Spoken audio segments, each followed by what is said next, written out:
If you ever get annoyed with people with celiac disease screaming from the top of their lungs that they can't have gluten, let me explain to you why we have to do that. I shared that in December of 2025, I had a hysterectomy surgery.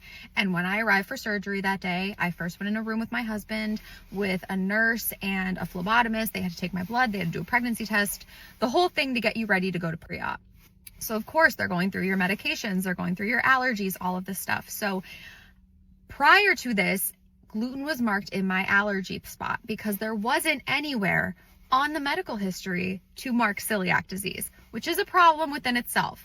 But the people who took my medical history were like, well, we're definitely going to put that under allergies because we have to be careful with that. So as the RN is going through this stuff with me, she says, oh, you're allergic to gluten. And I said, I'm not allergic. I have celiac disease. I thought I was comfortable saying that because I'm in a hospital. I'm in a medical setting.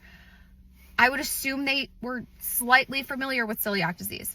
She proceeds to say, seems like everybody has that nowadays, don't they? And at the time, I didn't say anything because I was so focused and so nervous about the surgery I was getting done that day that that was all that was on my mind. But looking back, I'm like, what was that supposed to mean?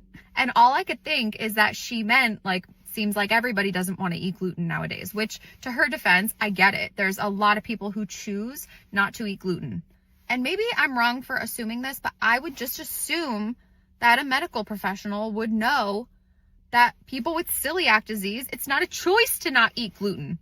We physically can't. It is an autoimmune disease. So yeah, if you ever wonder why we have to say over and over and over again that no, I can't have gluten. Yes, I have to be careful. No, I can't have any exposure with my food to it. It's because even medical professionals invalidate us. And that's not the only story I have like that, but it's just extremely interesting to me that she chose to say that.